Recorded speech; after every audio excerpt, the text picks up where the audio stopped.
काम कौन group leader मानकर काम होची 3 जन जाक जीव बर्तमान कंपटीशन 3 ग्रुप भितर कंपटीशन 3 जन जाक जीव तुम बगीचारू जो गछ को चिन्हिच ता पत्र नहीं कि आसब। अच्छा तुम्हें कह टाइमिंग केते दवा 10 दवा कि 5 दवा 5 मिनिट ठीक अच्छे तुम कथा अनुसार मु राजी आमे 5 मिनिट दवा है 5 मिनिट भितर आसब कौ ग्रुप विनर हो देखा स्टार्ट चला।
କରିବା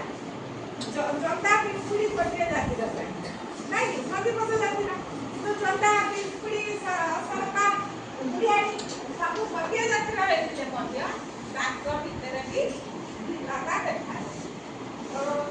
ଆମ ଚାରିପଟେ ଯେଉଁ ଜୀବମାନଙ୍କର ଭିତରେ ପାର୍ଥକ୍ୟ ବହୁତ ଦେଖାଯାଏ। ସେମାନଙ୍କର ଗଠନ କାୟଠୁ ଆରମ୍ଭ କରି ବାସସ୍ଥାନ ଭିତରେ ପାର୍ଥକ୍ୟ ଦେଖାଯାଏ। ତ ଜୀବମାନଙ୍କର ଏହି ବିବିଧତାକୁ ଜୈବ ବିବିଧତା ବୋଲି କୁହାଯାଏ। ତବେ ଏବେ ତମ କ୍ଲାସଟାକୁ ଲକ୍ଷ୍ୟ କଲେ ଯଦି ଦେଖ ତମେ ପ୍ରାୟ ସମସ୍ତେ ସମବୟସ୍କ ସମସ୍ତେ ସମବୟସ୍କ କିନ୍ତୁ ସମସ୍ତଙ୍କର ସେ ଦୁଇ ଆଖି ଦୁଇ କାନ ଗୋଟେ ନାକ ରହୁଛି କାହାର ଡବଲ ନାକ ରହିଛି ଡବଲ ନାକ କାହାର ରହିଛି ଡବଲ ନାକ କାହାର ନାହିଁ ଡବଲ ପାଟି କାହାର ନାହିଁ କିନ୍ତୁ ତା ଭିତରେ ବି ଆମେ ଗୋଟେ କ୍ଲାସ୍ କରୁଥିବା ମାନେ ହେଲେ ମଧ୍ୟ ତମ ଭିତରେ ବହୁତ ସାମଞ୍ଜସ୍ୟ ବି ରହିଛି ବହୁତ ପାର୍ଥକ୍ୟ ବି ରହିଛି ମଣିଷ ମାନଙ୍କ କଥା ଛାଡ଼ିବ ଏମିତିକି ଆମ ଚାରିପଟେ ଯେଉଁ କୁକୁଡ଼ା ଫୁଲେ ଗାଈ ଗୋରୁ ତାଙ୍କର ରଙ୍ଗ ଭିତରେ ପାର୍ଥକ୍ୟ ରହିଛି ଗାଈମାନେ ତ ଦେଖୁଥିବ ତାଙ୍କ ବୋବେଇବା ଭିତରେ ବି ପାର୍ଥକ୍ୟ ରହିଛି ନାଇଁ ଜର୍ସି ଗାଈ ତାଙ୍କ ଲଙ୍ଗା ଦେଶୀ ଗାଈଙ୍କର ରହିଗଲା ତ ସବୁ ଜୀବମାନଙ୍କ ଭିତରେ କିଛି ନା କିଛି ସାମଞ୍ଜସ୍ୟ ବି ରହିଛି କିଛି ନା କିଛି ପାର୍ଥକ୍ୟ ରହିଛି। ଆଉ ଯଦି ଆମ ସହିତ ଆମେ ଗାଈରେ ତୁଳନା କରିବା